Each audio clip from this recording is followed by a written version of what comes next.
Well,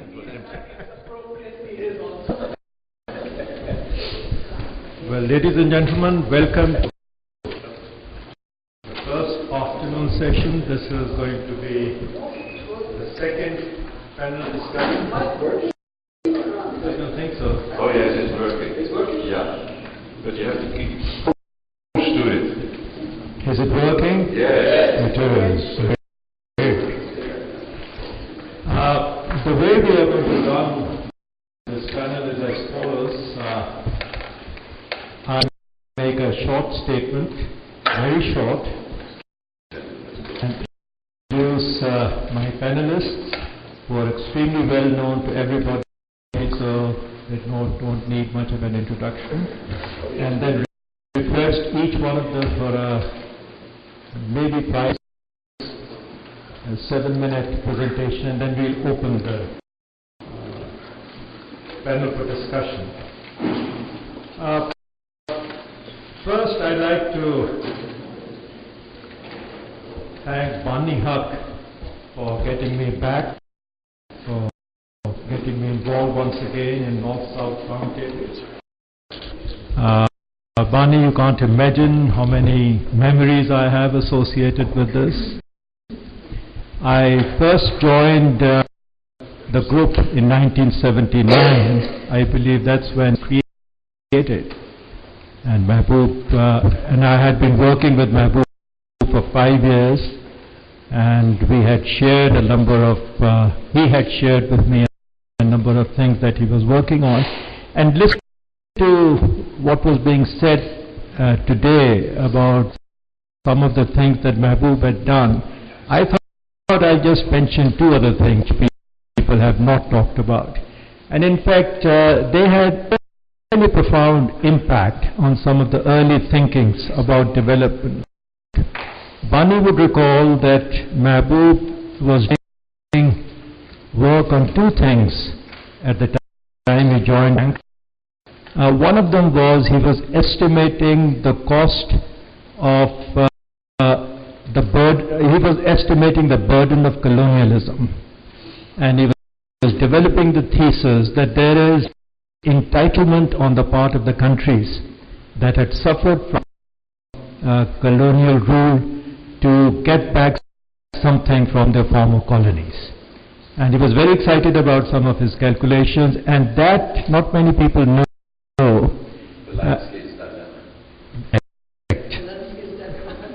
Correct, exactly. And that became the kind of analytical underpinning of the 0.1% and 1%. 0.7% was entitlement of the developing countries from developed countries by way of ODA, and 1% was going to be total. He recommended 1% would be the amount of flow. So that was one work which had profound influence even before North-South Roundtable came into being, and this work led to a lot of debate within new international economic order. And Mahbub and I and a number of people from the World Bank used to represent the World Bank, but we didn't really represent the World Bank. We represented our point of view in this particular dialogue, and that in itself was an interesting thing. The second thing that Mahbub did, to look back on that, is very interesting, particularly in light of some of the recent work that has been done by people such as Bill Easy. Mahbub, I think it was with Bani's help, calculated the cost of aid to the developing countries.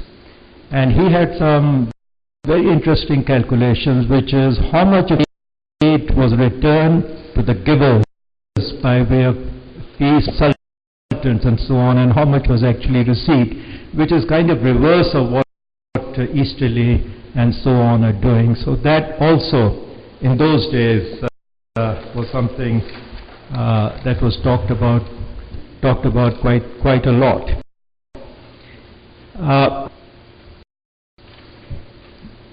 Some people said that much has changed since Mahbub initiated North-South Roundtable and took an active part in NIEO and so on. My view is that a lot changed, and I don't think many people are now making claims according to any sense of entitlement, because I guess colonial period ended a long time ago. It's into memory, but there is now much greater the why part of Amartya Sen's presentation this morning.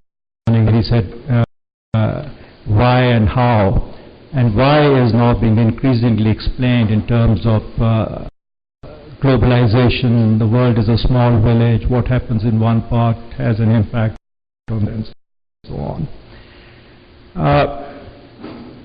It is unfortunate, Bani, that we are going out of business at a time when some of these issues have taken a somewhat different turn, and I don't think that they should be left individual scholars to peddle their beliefs when some of those beliefs could do a fair amount of damage to what has been achieved over the last 50 years.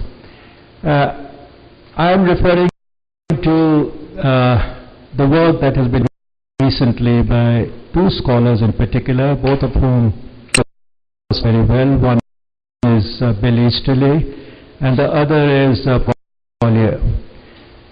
Bill Easterly, as you know, has come up with the notion that there is no point in committing for developed countries and institutions run by developed countries to commit themselves to large amount of assistance, because a lot of assistance is wasted in corruption and bad projects and so on and so forth, and therefore assistance should be tied to good performance, policy change, etc. before it becomes available, which, as you know, has had an impact on some of the policy that have been adopted by the U.S. government, and their Millennium Challenge program is based on negotiating with countries compacts, and financing will only come if compacts are